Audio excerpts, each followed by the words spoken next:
The morning sun cast long shadows across the Pentagon's corridors as General Marcus Thompson strode through the halls with his usual purposeful gait.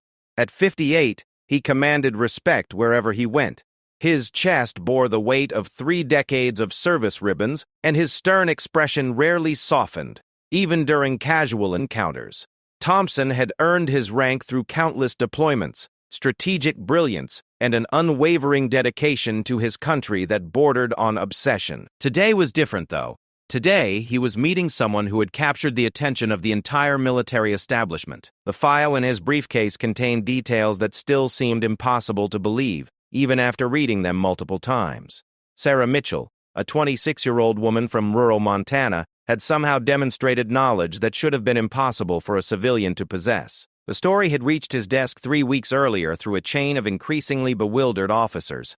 It started with a routine community outreach event at Fort Bragg, where local civilians were invited to tour the base and meet with military personnel. These events were standard public relations exercises, designed to build goodwill between the military and surrounding communities. Nothing extraordinary was expected to happen. Sarah had arrived that day wearing simple jeans and a flannel shirt, her brown hair pulled back in a practical ponytail. She looked like any other young woman from small-town America, unremarkable in every visible way. The tour guide, Sergeant Rodriguez, had been leading groups through the same route for 2 years. He knew exactly what questions to expect and had his answers memorized down to the smallest detail. The group of 15 civilians had been walking past the training facilities when they encountered a team of Navy SEALs conducting exercises. The Special Operations soldiers were practicing close-quarters combat scenarios, their movements precise and deadly efficient. Most civilians stopped to watch with wide-eyed fascination, whispering among themselves about the impressive display of tactical prowess. The SEAL team leader, Lieutenant Commander Jake Morrison, noticed the tour group and decided to demonstrate some basic hand signals for the audience. Morrison was a veteran of 4 deployments and took pride in educating civilians about military capabilities. He began showing simple gestures that were commonly known and declassified, explaining how silent communication was crucial in combat situations. First, he demonstrated the closed fist signal for stop, then the flat hand for hold position. The civilians nodded and smiled, clearly impressed by the disciplined coordination of the team. Children in the group pointed excitedly while adults asked basic questions about training and equipment. Then Morrison decided to show something more advanced. Without thinking, muscle memory took over, and he flashed a complex series of hand signals that were definitely not meant for public demonstration. These were operational signals used in classified missions, known only to elite special operations units. The gestures were quick and subtle, lasting less than 3 seconds. Most of the tour group missed the signals entirely, their attention divided between the impressive soldiers and the guide's ongoing commentary. But Sarah's eyes had been locked on Morrison's hands, and her brain processed every movement with startling clarity. Before anyone realized what was happening, she responded with her own series of hand signals. The response was immediate and unmistakable. Sarah's hands moved with the same precision and confidence that Morrison had just displayed. Her signals were not random gestures or lucky guesses. They were the exact counter-responses that a trained operator would use in the field. The sequence indicated tactical awareness, threat assessment, and readiness status in a way that demonstrated intimate familiarity with special operations protocols. Morrison's jaw dropped. His team members froze mid-exercise, their training temporarily forgotten as they stared at the young woman in civilian clothes. The other tour group members continued their casual chatter, completely unaware that something extraordinary had just occurred right in front of them. Morrison looked around quickly, ensuring that no unauthorized personnel had witnessed the exchange. His mind raced through possibilities. Could she be an undercover agent? A foreign operative? A former military member whose service records had been classified? None of these explanations seemed to fit with the background check that all tour participants underwent. The lieutenant commander made a split-second decision that would change multiple lives. Instead of continuing with the demonstration, he quietly approached Sergeant Rodriguez and requested that Sarah Mitchell be separated from the group for additional screening. Rodriguez, confused but compliant, politely asked Sarah to step aside for what he described as a routine security check. Sarah complied without resistance. though her expression showed clear understanding of what had just transpired. She remained calm and composed, showing none of the nervousness or confusion that an innocent civilian might display when singled out by military personnel. This composure itself raised additional red flags for the experienced operators observing her.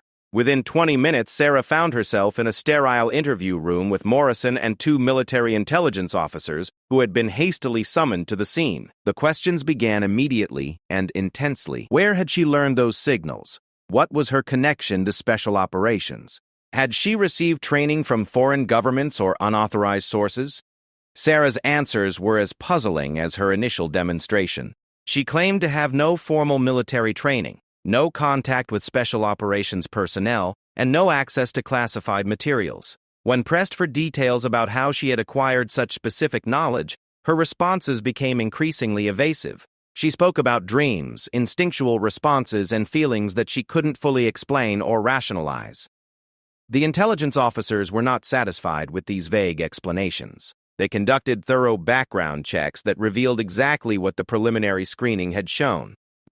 Sarah Mitchell was the daughter of a Montana rancher, had attended community college for 2 years, and worked as a veterinary assistant in her hometown. Her father was a Vietnam veteran, but his service record showed no involvement with special operations. Her mother was a retired teacher with no military connections whatsoever. There were no gaps in her documented history that could account for specialized training. No unexplained travel, no suspicious associations, no evidence of contact with current or former military personnel who might have shared classified information. Yet somehow this young woman from rural Montana possessed knowledge that required years of intensive training and the highest levels of security clearance to acquire legitimately. The case quickly moved up the chain of command. Base security officials forwarded their reports to regional intelligence analysts, who passed them along to Pentagon officials specializing in counterintelligence and operational security. Each level of review only deepened the mystery and increased the urgency of finding answers. General Thompson had been briefed on countless unusual situations throughout his career, but nothing quite like this. The implications were staggering. If Sarah had acquired this knowledge through espionage or unauthorized disclosure, it represented a massive security breach that could compromise ongoing operations and endanger American lives around the world. If she had learned these signals through some other means, that raised even more disturbing questions about the security of classified information. The general's footsteps echoed through the Pentagon hallway as he approached the conference room where Sarah waited. 3 weeks of investigation had produced more questions than answers. Polygraph tests had been inconclusive. Psychological evaluations revealed a completely stable individual, with no signs of deception or mental illness. Additional background checks had uncovered no new information that could explain her extraordinary demonstration. Thompson paused outside the conference room door, reviewing the file one final time. Inside were detailed transcripts of every interview, psychological profiles, background reports, and frame-by-frame analysis of security camera footage showing Sarah's hand signal response. The evidence was undeniable. The general straightened his uniform and prepared to enter the room. His decades of experience had taught him to approach every situation with calculated skepticism and thorough analysis. Today, however, he was about to encounter something that would challenge everything he thought he knew about military security and human capability. The young woman sitting in that conference room represented either the most sophisticated security breach in modern military history or something far stranger than anyone was prepared to acknowledge. As Thompson reached for the door handle, he reminded himself that his primary responsibility was to protect national security and the lives of American service members. Whatever Sarah Mitchell's story might be, he would get to the truth, no matter how unusual or uncomfortable that truth might prove to be. The safety of countless operations and the integrity of the military's most sensitive protocols depended on understanding exactly how a veterinary assistant from Montana had learned signals that only the most elite warriors were supposed to know. General Thompson entered the conference room with measured steps, his trained eyes immediately assessing the young woman who had caused such unprecedented concern within the intelligence community. Sarah Mitchell sat at the long mahogany table, her posture relaxed yet alert, in a way that struck the general as oddly familiar. Her civilian clothes seemed almost out of place in the sterile military environment, but her composure was that of someone accustomed to high-pressure situations. 3 intelligence officers flanked the table, their files and recording equipment arranged with military precision.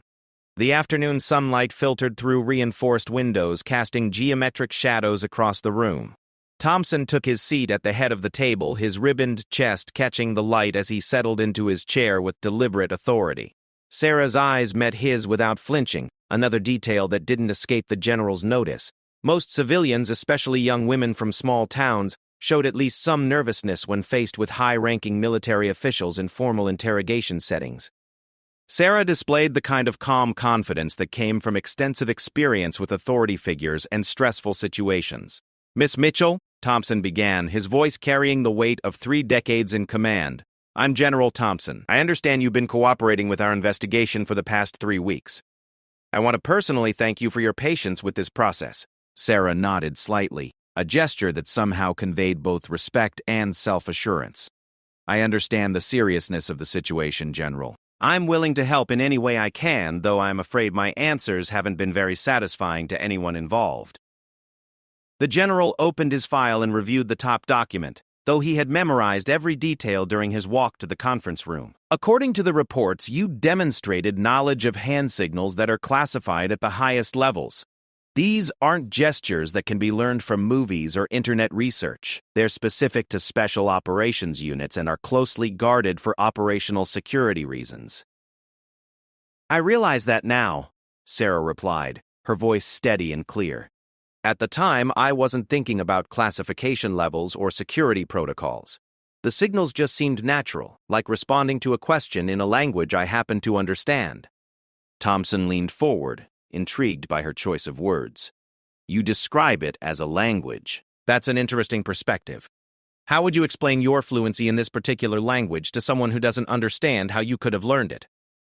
Sarah was quiet for a long moment, her gaze shifting to the window before returning to meet the general's eyes.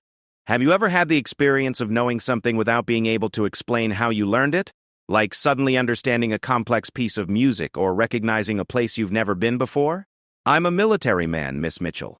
I deal in facts, evidence, and logical explanations. What you're describing sounds like intuition, but intuition doesn't typically extend to classified military protocols." "I understand your skepticism," Sarah said, her tone remaining respectful but firm. "I've been trying to make sense of this myself for 3 weeks. The psychologists have asked me the same questions dozens of different ways. The intelligence officers have run background checks that probably know more about my life than I do. But none of that changes what happened or explains how it was possible." One of the intelligence officers, Colonel Hayes, consulted his notes and spoke up. "Miss Mitchell, we've conducted extensive interviews with your family members, friends, and co-workers. Nobody recalls you showing any previous interest in military matters or special operations. Your father's military service was conventional infantry during Vietnam, with no exposure to the type of signals you demonstrated. How do you account for this sudden manifestation of specialized knowledge?" Sarah turned to face Colonel Hayes, her expression thoughtful. "I don't have a satisfying answer to that question. What I can tell you is that when I saw those hand signals, my response was immediate and instinctive. It wasn't a matter of remembering something I had learned. It was more like recognizing something I had always known but never had occasion to use." General Thompson found himself studying Sarah's demeanor with increasing fascination. Her manner of speaking suggested education and intelligence beyond what her background file indicated. More importantly, she displayed the kind of tactical awareness that came from extensive training. She positioned herself with clear sightlines to all entrances, kept her hands visible and ready, and maintained eye contact in a way that suggested confidence in her ability to handle whatever situation might develop. "Miss Mitchell," the general said, "I'm going to ask you something that might seem unusual. I want you to tell me what you observe about this room and the people in it." Sarah glanced around the conference room with systematic precision, her eyes moving in a pattern that Thompson immediately recognized as a standard threat assessment protocol. "This room has 2 exits, both of which would require passing through security checkpoints to reach the main corridor. The windows are reinforced and don't open, so they're not viable emergency routes. Colonel Hayes favors his right hand and carries a sidearm in a shoulder holster under his jacket. Major Williams has recently returned from overseas deployment based on his tan line and the way he checks his watch, probably still adjusting to the time zone change. You've seen recent combat action, General, judging by the slight tension in your left shoulder and the way you unconsciously favor certain movements. The room fell silent. The level of observational detail and tactical analysis Sarah had just demonstrated was remarkable for anyone, let alone a civilian veterinary assistant. Her assessment was accurate in every detail, including observations that trained intelligence officers might have missed. Thompson exchanged glances with his subordinates, each of whom looked equally stunned by Sarah's impromptu briefing. That was a very thorough analysis. Where did you learn to conduct situational assessments with that level of detail? I didn't learn it anywhere specific, Sarah replied, though her confidence seemed to waver slightly for the first time since Thompson had entered the room. I've always been observant, but lately it feels like I'm noticing things that I never paid attention to before. Details that seem important for reasons I can't explain. Colonel Hayes leaned forward, his expression intense. Miss Mitchell, what you just described goes far beyond casual observation. That was a professional-level threat assessment, conducted according to protocols that require months of specialized training. Combined with your demonstration of classified hand signals, we're looking at a pattern of knowledge that doesn't appear in untrained civilians. Sarah's composure finally showed signs of strain. I understand how this must look to you. I understand why you're concerned. But I'm telling you the truth when I say I don't know how I learned these things. Over the past few months, I've been experiencing what I can only describe as enhanced awareness. Things that used to seem unimportant now appear significant. Patterns that were invisible before now seem obvious. General Thompson made a decision that surprised everyone in the room, including himself. Miss Mitchell, I'm going to show you something, and I want you to tell me what you see. He reached into his briefcase and withdrew a satellite photograph taken during a recent reconnaissance mission. The image had been declassified for training purposes, but still contained enough tactical information to be useful for testing Sarah's apparent abilities. Sarah studied the photograph with the same systematic approach she had used to assess the conference room. Her finger traced patterns across the image, pointing out details that became increasingly specific and accurate. She identified concealed positions, potential threat vectors, tactical advantages, and vulnerabilities with a precision that would have impressed veteran intelligence analysts. This is a forward operating base in mountainous terrain, she began, her voice taking on the confident tone of someone delivering a professional briefing. The defensive positions are well concealed but vulnerable to indirect fire from the ridgeline to the northeast. The supply route through the valley is exposed to ambush at 3 specific points, here, here, and here. The base commander has positioned his assets conservatively, prioritizing defense over operational mobility. Thompson's mind raced as he listened to Sarah's analysis.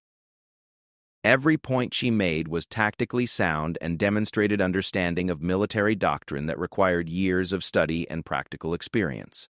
More concerning was the fact that her assessment matched conclusions reached by professional analysts after extensive study of the same photograph. Miss Mitchell, Thompson said slowly, you've just provided a tactical analysis that would be considered graduate-level work at our staff college. Your observations about the defensive positions and supply routes are particularly insightful. How do you explain this level of strategic understanding? Sarah set the photograph down and looked directly at the general. I can't explain it in any way that will satisfy you or make sense to me. What I can tell you is that when I look at situations like this, I see connections and possibilities that seem obvious. It's like reading a story that everyone else thinks is written in a foreign language. The general found himself facing a dilemma unlike any in his military career. The evidence clearly demonstrated that Sarah possessed knowledge and skills that should have been impossible for her to acquire through normal means. Yet every investigation had confirmed that she was exactly who she appeared to be. A young woman from rural Montana with no military connections or training. Major Williams spoke for the first time since Thompson had entered the room. General, with your permission, I'd like to propose a different approach to this situation. Instead of focusing solely on how Miss Mitchell acquired these capabilities, perhaps we should consider what we can learn from studying them. Explain your thinking, Major. Sir, We've spent 3 weeks trying to find logical explanations for something that may not have conventional explanations. Meanwhile, we have a civilian who can demonstrate skills that take our best operators years to develop. Maybe the question isn't how she learned these things, but how we can understand and utilize what she's showing us. Sarah listened to this exchange with growing concern. General, I came here voluntarily and I've cooperated fully with your investigation. But I'm starting to feel like I'm being viewed as a resource to be analyzed, rather than a person who deserves answers about what's happening to her. Thompson studied Sarah's expression and recognized genuine fear beneath her composed exterior. For the first time since entering the room, he saw her not as a potential security threat or intelligence asset, but as a young woman facing circumstances that were frightening and beyond her control. "Miss Mitchell," he said, his tone softening slightly, "you're right to be concerned. What you've demonstrated raises questions that go beyond normal security protocols. I want you to know that you're not being treated as a prisoner or an enemy. You're here because we need to understand something that could have significant implications for national security." Sarah nodded, though her expression remained troubled. "I appreciate your honesty, General, but I need you to understand that this situation is just as confusing and frightening for me as it is concerning for you. I didn't ask for these abilities, and I don't understand how or why I have them. What I do know is that they're changing my life in ways I never expected." Thompson closed the file and leaned back in his chair, his mind working through the implications of everything he had witnessed and heard. Sarah Mitchell represented either an unprecedented security breach or something far more unusual than the military was prepared to handle. Either way, her case would require careful consideration and resources that extended far beyond normal intelligence protocols. The afternoon sun had shifted during their conversation, casting new shadows across the conference room. General Thompson realized that this meeting had raised more questions than it had answered, but it had also revealed something important about the young woman sitting across from him. Whatever the source of her abilities, Sarah Mitchell was not a threat to national security. She was someone who needed help understanding what was happening to her, and the military might be her best chance of finding those answers. The decision to transfer Sarah to a specialized research facility came after 48 hours of intense deliberations among the Pentagon's highest-ranking officials. General Thompson had spent those 2 days consulting with experts in psychology, neuroscience, and military intelligence, seeking any precedent for what they were witnessing. The consensus was unanimous. Sarah Mitchell's case was unprecedented and required resources beyond what conventional military channels could provide. Elena Vasquez had been conducting classified research on enhanced human performance for the Department of Defense for over a decade. Her facility, located in a nondescript building complex outside Virginia Beach, housed some of the military's most sensitive projects related to cognitive enhancement and human potential. When Thompson contacted her about Sarah's case, Vasquez immediately recognized the significance of what he was describing. The facility's approach differed dramatically from the interrogation-style meetings Sarah had endured at the Pentagon. Instead of sterile conference rooms and formal questioning, Vasquez created an environment designed to help Sarah explore her abilities in a supportive, scientific context. The research complex included comfortable living quarters, recreational areas, and state-of-the-art testing laboratories that resembled high-tech gyms more than military installations. Sarah arrived at the facility on a gray October morning, accompanied by General Thompson and a small security detail. The drive from Washington had given her time to process the significant changes her life had undergone in just 1 month. 4 weeks earlier, she had been planning to expand her veterinary practice and considering enrollment in a bachelor's degree program. Now she found herself at the center of a military investigation that was reshaping everything she thought she knew about herself. Dr. Vasquez met them at the main entrance, her warm smile and casual attire immediately distinguishing her from the military personnel Sarah had been dealing with. Elena was in her early 40s, with graying hair pulled back in a practical ponytail and intelligent eyes that seemed to take in every detail without making judgments.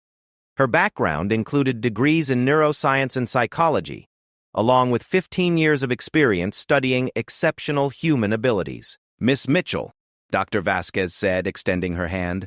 "I'm Elena. I've been looking forward to meeting you and learning about your experiences. I want you to know that everything we do here will be focused on helping you understand what's happening and how to manage it effectively. End of proper terms proceed to pretext prohibited by people who adjusted pisticles. This is the book. It's about history. Vasquez. I have to admit I'm feeling pretty overwhelmed by all of this. A month ago I was just a veterinary assistant in Montana. Now I'm apparently some kind of research subject for the military. You're not a research subject, Elena replied firmly. You're a person with remarkable abilities who deserves to understand what's happening to her. Our goal is to help you explore these capabilities in a safe environment while learning what we can about how they work. Everything we do will be with your full knowledge and consent. General Thompson observed this exchange with interest. His instincts told him that Dr. Vasquez's approach was more likely to produce useful results than continued formal interrogations. Sarah's abilities were clearly genuine, but understanding their source and potential applications would require building trust and cooperation, rather than treating her as a security threat. The initial weeks at the facility focused on comprehensive evaluation and testing. Dr. Vasquez began with standard psychological assessments and cognitive testing to establish baseline measurements of Sarah's mental abilities. The results were striking. While Sarah's intelligence fell within normal ranges, her pattern recognition, spatial reasoning, and situational awareness scored in the 99th percentile. More intriguing were the brain imaging studies that Dr. Vasquez conducted using advanced MRI and EEG equipment. Sarah's brain showed unusual patterns of connectivity between regions normally associated with different types of processing. Areas responsible for visual interpretation, memory recall, and threat assessment appeared to be working together in ways that weren't typically observed in the general population. What we're seeing, Dr. Vasquez explained to Sarah during one of their weekly review sessions, is a brain that processes information in remarkably integrated ways. Most people have specialized areas that handle specific types of thinking. Your brain seems to have developed additional connections that allow different regions to share information more efficiently. Sarah listened carefully, trying to understand the implications of what the doctor was telling her. Does that explain why I can recognize things that I've never learned? It feels like my brain is accessing information that shouldn't be there. That's an excellent way to describe it, Elena replied. Your enhanced connectivity might allow you to process subtle cues and patterns that most people miss entirely. What appears to be unexplained knowledge could actually be your brain making connections from information you've absorbed unconsciously over the years. The practical testing sessions were even more revealing. Vasquez created scenarios that allowed Sarah to demonstrate her abilities in controlled conditions. These included tactical problem-solving exercises, pattern recognition challenges, and simulated threat assessments that would normally require extensive military training to complete successfully. Lieutenant Commander Morrison had been brought to the facility as a subject matter expert to help evaluate Sarah's tactical knowledge. His initial skepticism about civilian capabilities had been replaced by genuine amazement as he watched Sarah navigate complex scenarios with the skill of a seasoned operator. Dr. Vasquez, Morrison said after observing Sarah complete a particularly challenging exercise, what I'm seeing goes beyond enhanced pattern recognition or cognitive connectivity. She's not just solving problems faster than average, she's approaching them with tactical intuition that typically takes years of real-world experience to develop. The exercise in question had involved analyzing a complex urban environment for potential threats and escape routes. Sarah had not only identified the optimal solutions, but had done so using methodology that matched special operations doctrine almost exactly. Her explanations demonstrated understanding of concepts like cover and concealment, fields of fire and tactical positioning that weren't covered in any civilian education program. Dr. Vasquez reviewed the recorded sessions with growing fascination. Sarah's approach to problem-solving showed consistent patterns that suggested access to organized knowledge systems rather than random enhanced abilities. It was as if she had somehow acquired structured training without being aware of the learning process. Sarah, Elena said during their next session, I want to try something different today. Instead of presenting you with scenarios to analyze, I'd like you to tell me about your dreams and any unusual experiences you've had over the past year. Sarah settled into the comfortable chair in Dr. Personal Vasquez's office, considering the question carefully.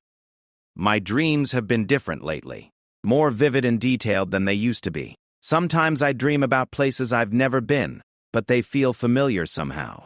Desert landscapes, urban environments, mountainous terrain. always from the perspective of someone who's moving through them purposefully. Can you describe the movement in these dreams?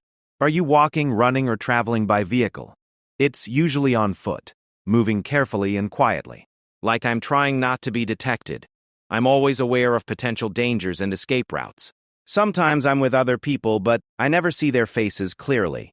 We communicate without speaking, using hand signals and gestures. Dr. Vasquez made notes while Sarah spoke, recognizing elements that aligned with special operations training scenarios. Do you remember any specific signals or gestures from these dreams? Sarah demonstrated several hand signals, her movements precise and confident.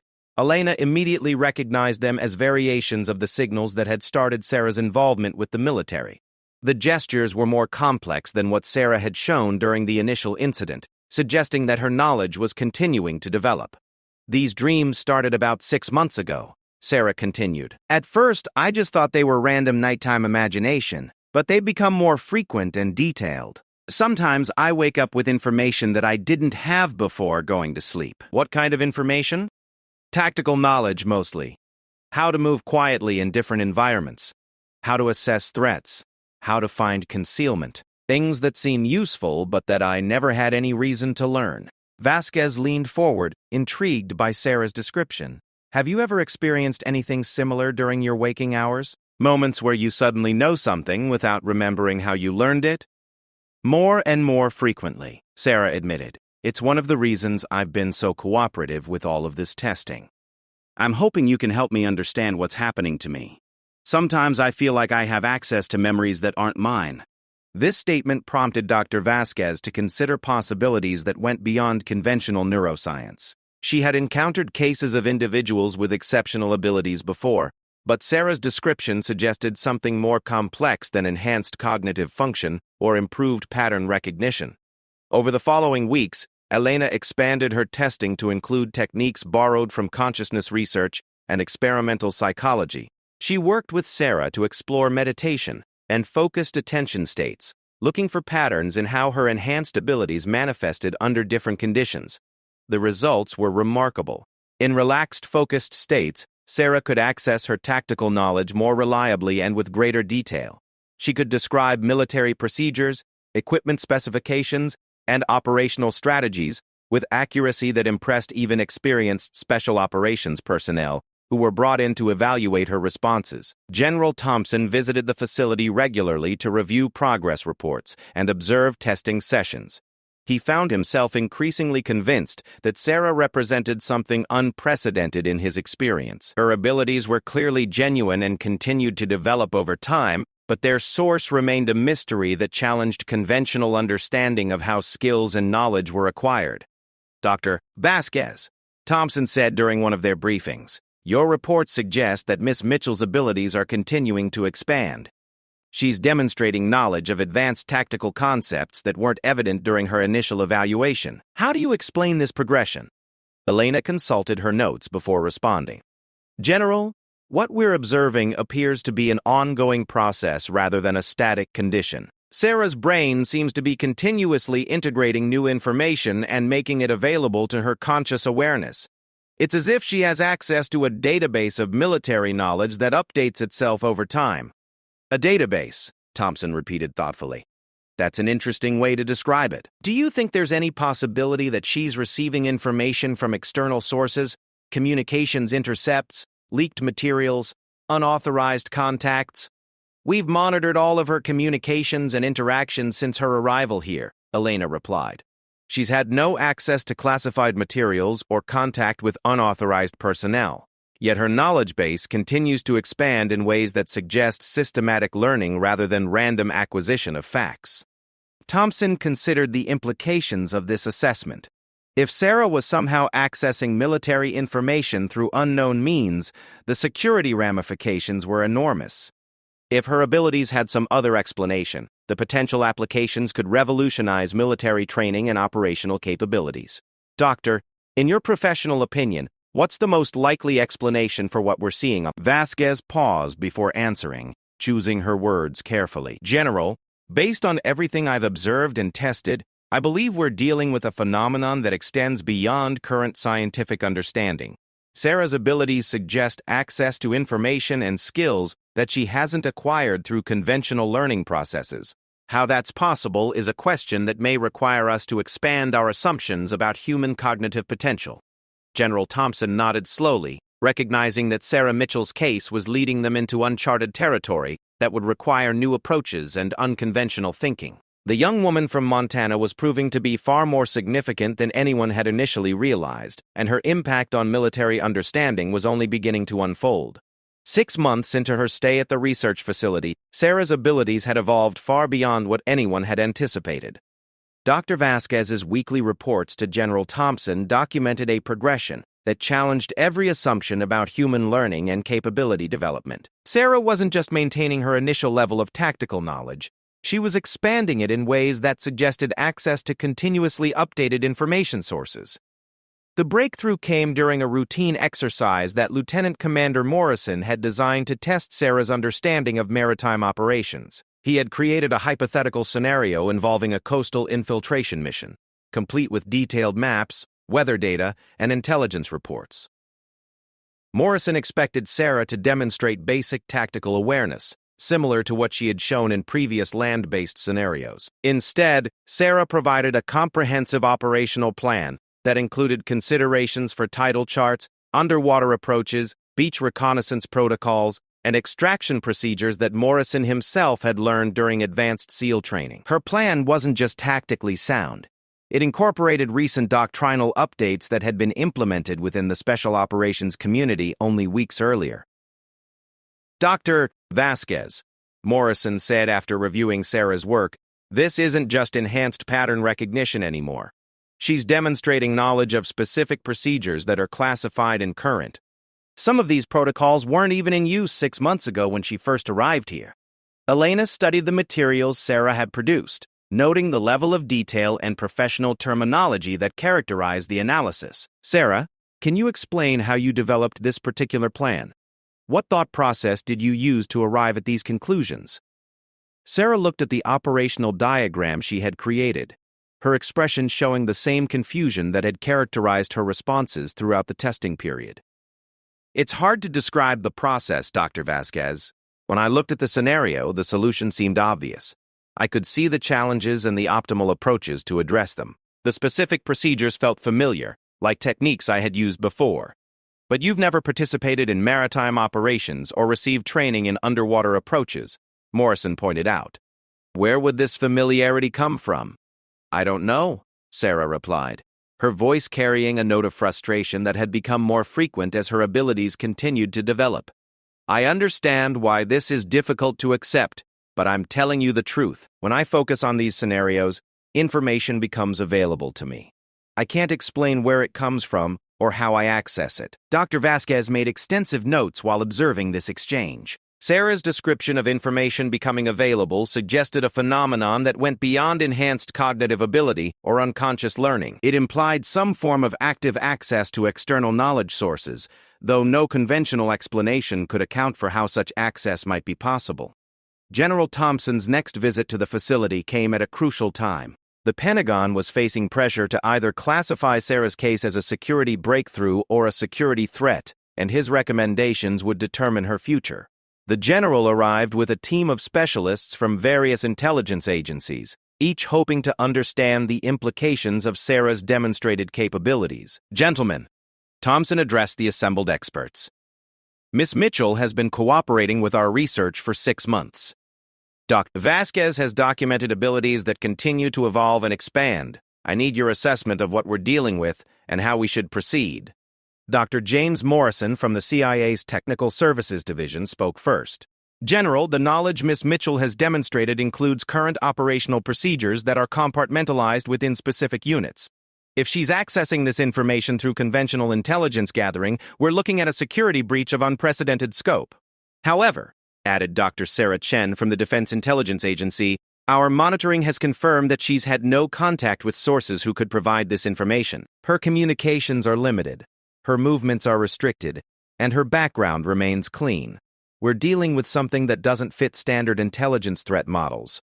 Dr. Vasquez had prepared a comprehensive presentation for this meeting, including brain imaging data, cognitive test results, and detailed analysis of Sarah's demonstrated abilities. Gentlemen, what we've observed suggests that Miss Mitchell has developed capabilities that extend beyond current understanding of human cognitive limits. Her brain shows patterns of activity that differ significantly from normal populations, and these patterns appear to be strengthening over time.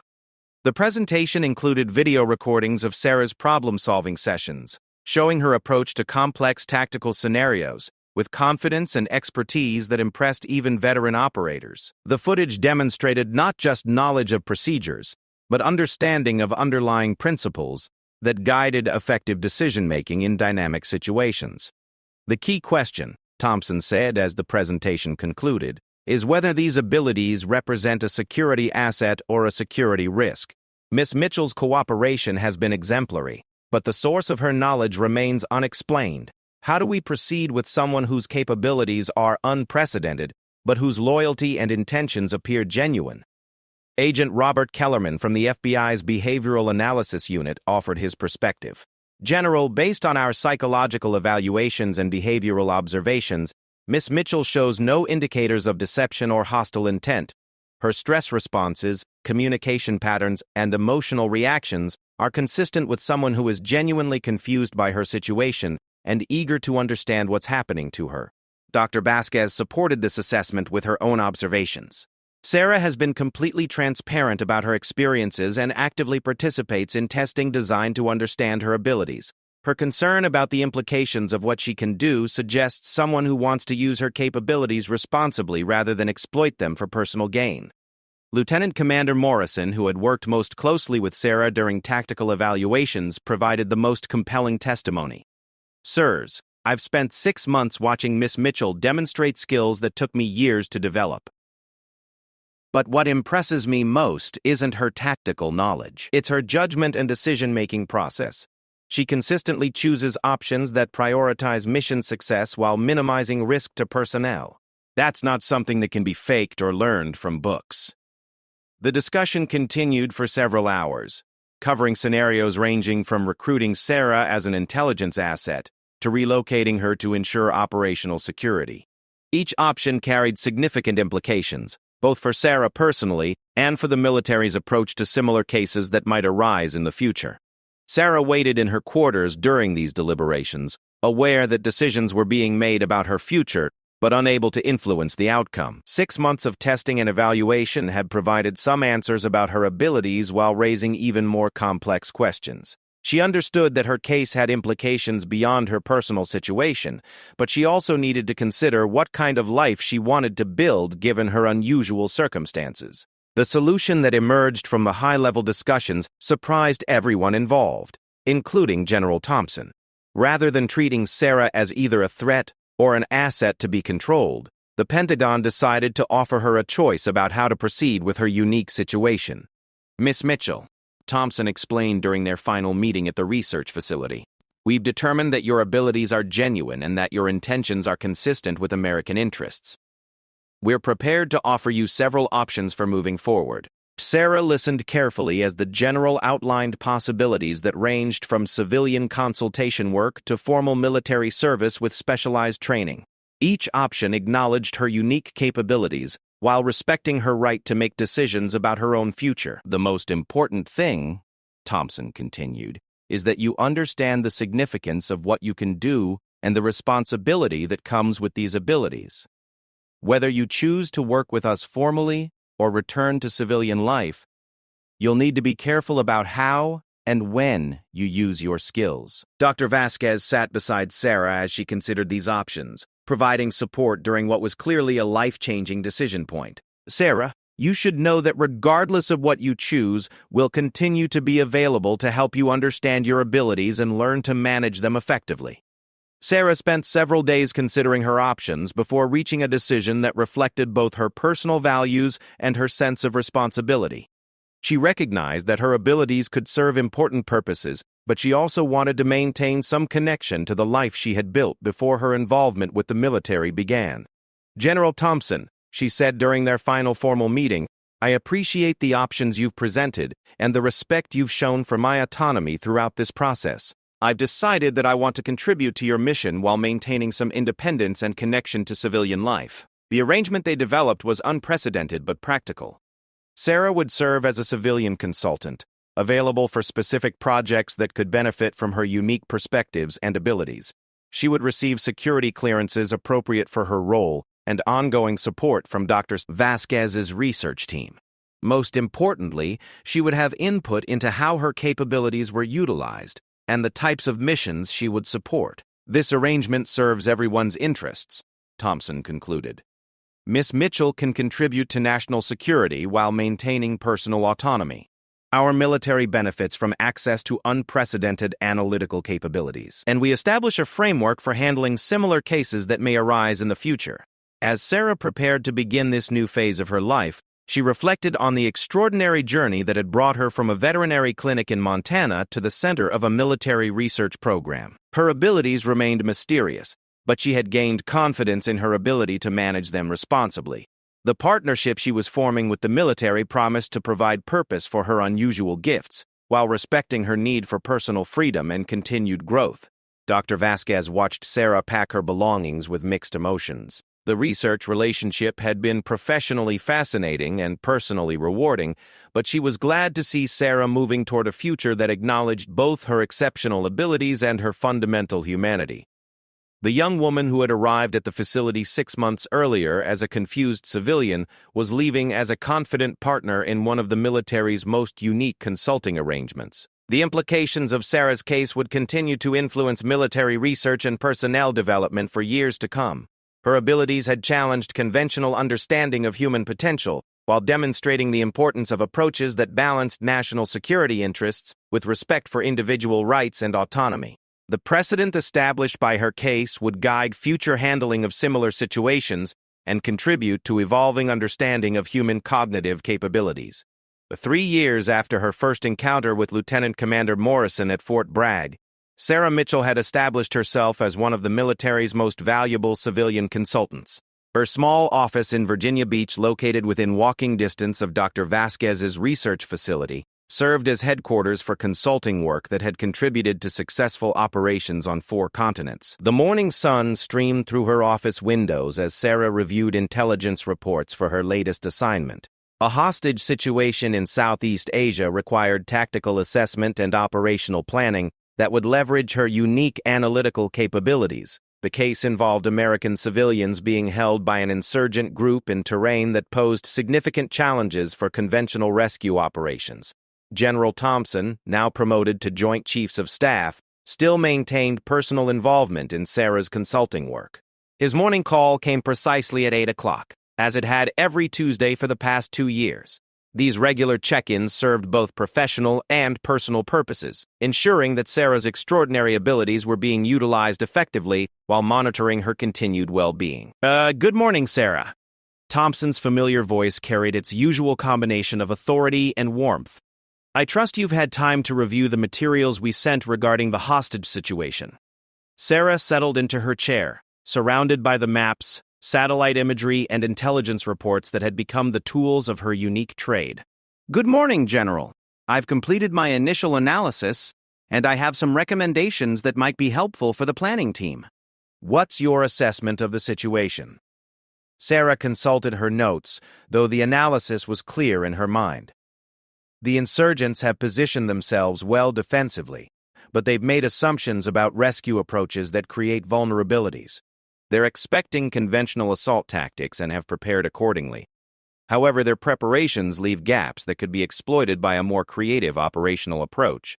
Thompson listened carefully as Sarah outlined her recommendations. Her analysis identified infiltration routes that reconnaissance teams had missed, suggested timing considerations based on local environmental factors, and proposed tactical innovations that could reduce risks to both hostages and rescue personnel.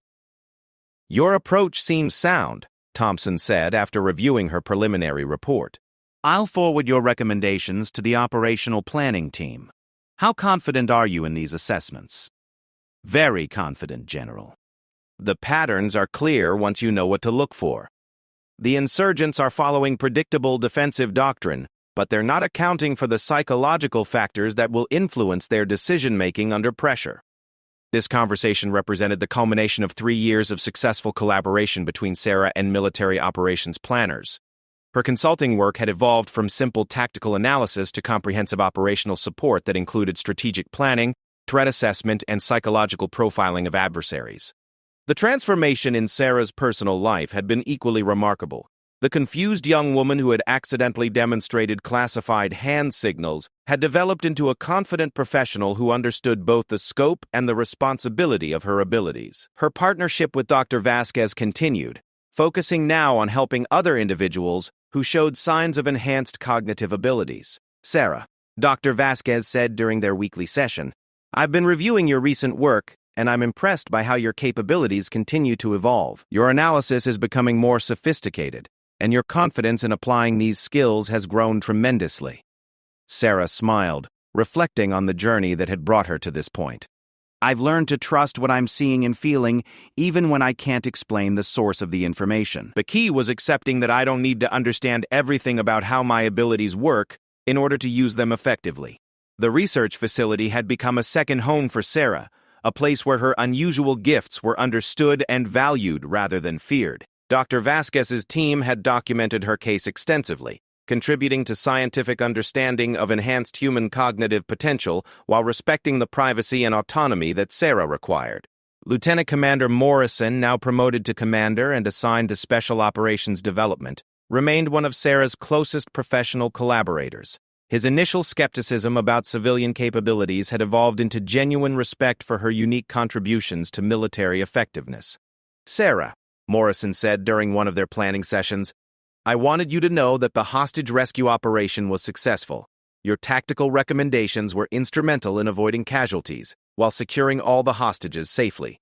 Sarah felt the satisfaction that came from knowing her abilities had contributed to saving lives.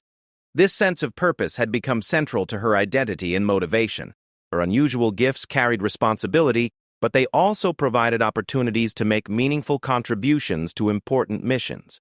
The success of Sarah's consulting arrangement had led to the establishment of a formal program for identifying and working with individuals who demonstrated similar capabilities.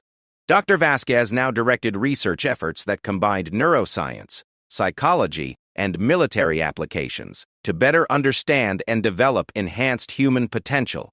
"We've identified 12 other individuals who show signs of abilities similar to yours," Dr. Vasquez explained during one of their strategy meetings. "None of them demonstrate the same level of tactical intuition, but each has unique strengths that could be valuable for specific applications." Sarah had become a mentor for these newly identified individuals, helping them understand their abilities and learn to manage the challenges that came with enhanced cognitive capabilities. Her experience navigating the military bureaucracy and establishing productive working relationships provided valuable guidance for others facing similar situations. General Thompson's involvement in the program reflected recognition at the highest levels of government that enhanced human capabilities represented a new frontier in national security applications. The success of Sarah's consulting work had demonstrated the potential value of these abilities while establishing protocols for their ethical development and application. "Sarah," Thompson said during their annual review meeting, "your work over the past 3 years has exceeded every expectation we had when we first encountered your abilities. You've contributed to successful operations, advanced scientific understanding, and helped establish programs that will benefit national security for generations to come." Sarah appreciated the recognition, but remained focused on the practical aspects of her work and its impact on real-world situations. "General, what I find most rewarding is knowing that these abilities can serve purposes beyond my own understanding. Whether I'm analyzing tactical situations or mentoring other individuals with enhanced capabilities, I feel like I'm fulfilling a responsibility that comes with having access to these gifts." The mystery of how Sarah had acquired her abilities remained unsolved despite extensive research and investigation. Dr. Vasquez's team had developed theories ranging from genetic predisposition to environmental triggers, but no definitive explanation had emerged. What mattered more than understanding the source was learning to develop and apply these capabilities constructively. Sarah's personal life had stabilized around her professional responsibilities and her continued growth as an individual with extraordinary abilities. She had purchased a house near the research facility, established relationships within the military and intelligence communities, and built a life that balanced her unique professional role with normal human needs for connection and personal fulfillment. The phone call that changed everything came on a quiet Thursday afternoon while Sarah was working on analysis for a counterterrorism operation in Africa. Dr. Vasquez's voice carried an excitement that immediately captured Sarah's attention. "Sarah, I need you to come to the facility immediately. We've made a discovery that could explain everything about your abilities and the source of your knowledge." Sarah arrived at the research facility within 20 minutes, her mind racing through possibilities about what Dr. Vasquez might have found. The urgency in Elena's voice suggested something significant, potentially game-changing for understanding the phenomenon that had shaped Sarah's life for the past 3 years. Dr. Belize. Vasquez led Sarah to a secure conference room where General Thompson was already waiting, along with several specialists in fields ranging from quantum physics to consciousness research. The atmosphere was charged with anticipation and the sense that long-held mysteries were finally approaching resolution. "Sarah," Dr. Vasquez began, "our latest brain imaging studies have revealed something extraordinary. Your brain shows patterns of quantum coherence that shouldn't be possible under normal biological conditions. These patterns suggest that your consciousness may be accessing information through quantum field interactions that extend beyond conventional space-time limitations." Ended on first Huzzy at giving the techniques of scientists that caused the many satisfiers. The differences between Greek and Grecive. The experts examined those in the memorial process. The abilities became more evasive. "What this means," explained Dr. Chen, the quantum physicist, "is that your brain may be functioning as a kind of quantum antenna, receiving information from sources that operate according to different physical laws than we typically experience. This could explain how you access knowledge and skills that you've never consciously learned." General Thompson observed Sarah's reaction carefully, understanding that these revelations would have profound implications for her sense of identity and purpose. "Sarah, how do you feel about these findings? Do they change your understanding of what you're experiencing?" Sarah considered the question thoughtfully, recognizing that scientific explanations for her abilities were less important than their practical applications and ethical use. "General, whether my abilities come from quantum fields or some other source doesn't change my responsibility to use them constructively. What matters is that I continue to contribute positively while helping others understand and develop similar capabilities." The meeting continued for several hours as the research team outlined plans for expanded studies that could lead to breakthrough understanding of consciousness and human potential. Sarah's case had opened doors to scientific investigations that could revolutionize fields ranging from neuroscience to physics, while contributing to practical applications in military and intelligence operations. As the day concluded, Sarah reflected on the remarkable journey that had brought her from a veterinary clinic in Montana to the forefront of consciousness research and military consulting. Her abilities remained extraordinary, but she had learned to see them as part of a larger purpose that extended beyond her personal experience. The young woman who had accidentally demonstrated classified hand signals 3 years earlier had evolved into a confident professional whose unique gifts served important purposes while contributing to expanding understanding of human potential. Her story represented not just personal transformation, but the beginning of a new chapter in military and scientific exploration of enhanced human capabilities. Standing in her office that evening, reviewing the successful completion of another mission that had benefited from her analysis, Sarah understood that her unusual journey was far from over. The mysteries surrounding her abilities were beginning to yield to scientific investigation, but the applications and implications of what she could do were still expanding. Her partnership with the military had evolved into something that served both national security interests and the advancement of human understanding, creating a foundation for future discoveries that would benefit generations to come.